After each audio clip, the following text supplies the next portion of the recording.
Eric Motley. Thank you.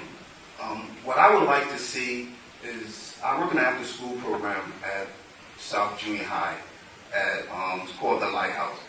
But one thing I would like to see, I'm in the school a lot, I would like to see our principals become instructional leaders instead of building managers. That, I believe, will be a great key to knowing the classroom, knowing what your teachers are doing in the classroom, making sure that your teachers are teaching, and knowing your weak teachers with your strong teachers, pairing them up so everyone will be on the same board. One important thing to know is outside their offices, I see that the principals are the main focus of the school. I believe they set the tone. And working in the school, different schools, I go from North, Heritage, and South, and some high school. Some of the principals don't even know the kids unless they're being punished in their office. I believe that it needs to be more open. They need to be more open and be more inviting to the kids, and then that will change the atmosphere of the school, and that's what we need. And I think that will help bring up the graduation rate, and not only that, instructional leaders. I believe that's most important. We need our principals to be more instructional. Thank you. Thank you. Sue Prokosch. Yes, I think I can basically sum it up in one word, and that is reading.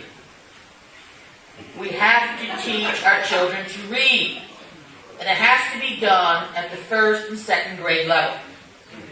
We have to have children coming out of the first and second grade reading on grade level.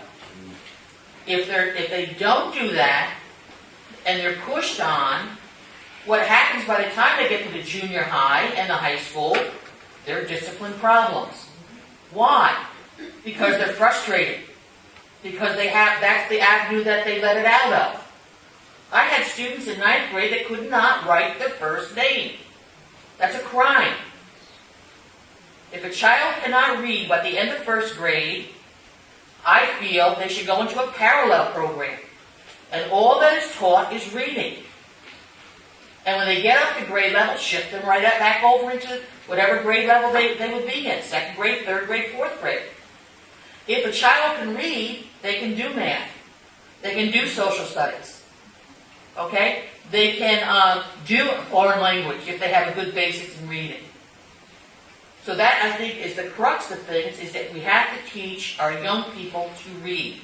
If it takes a program of bringing parents in at night and teaching the parents to read to their children, so be it. Do an outreach. Think out of the box. Don't pass a child on if a child's not ready to go on. But don't fail them. Don't put them, you're a failure, because that's then a self-fulfilling prophecy. Teach them by whatever means. And I know money's a problem, but if you need 3 teachers in a classroom to teach them to read, those that can't, so be it. Teach them to read. And from that point, we have them hooked.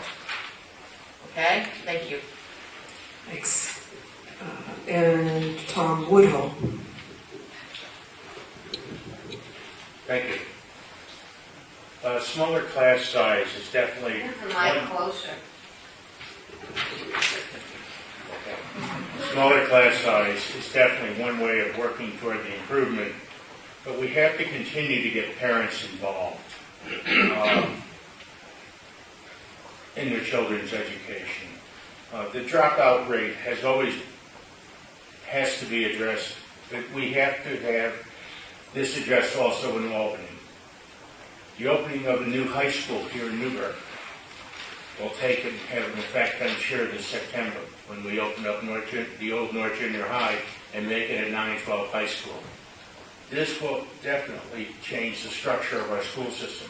We are now, like the rest of the state, having a 9 through 12 high school. That's what the rest of the state does. It's research-driven, and it's definitely the way to go. One of the other things we have to do is we have to ensure that pre-K remains open. This is a huge step for these children. For most of these children, this is their first introduction to school.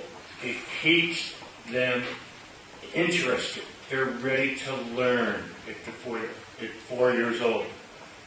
When they finally do graduate, if you get a chance, go to a pre-K school and watch these kids from the day they walk through the door till they graduate, and they go into kindergarten the following year. You can spot these children without even looking around the room. They stand out. They know what they're supposed to do. They've already been given the basics of reading and writing, and they're learning already at a very swift level. Thank you. Thank you. And Grace Bowles.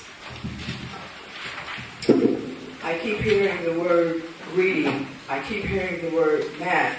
But let's take a step back before. We have 2 new sheriffs in town.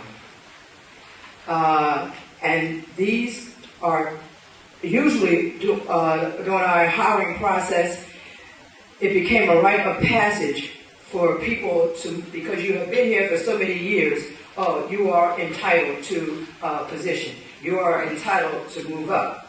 But through the current interview process and being knowledgeable about the positions and what they entail, we have taken the first step toward improving our children. Secondly, we as a board must do our job. The board must ask questions about programs. They must get constant updates and assessments and accountability, and use this material to and not put this material on the shelf. We're going to use this material to evaluate programs, and we must set programs for students as individuals. Some students cannot be locked into a pack. Some students must have individualized programs. Thirdly, I think there must be a holistic approach to dealing with our students. When we identify a student as a possible dropout, my goodness, that was fast. When we identify students as a possible dropout, we need to get our support services to lean on the parents, to lean on the students, and to get our teachers, our administrators. I mean, imagine sitting around the table talking about one student and what you're going to do for that student, get his program set, go to the next student. We have to do this sort of thing. Now, fourth, I've always said that a dropout should meet the superintendent before being allowed to drop out, because maybe that superintendent can possibly change their mind. Thank you.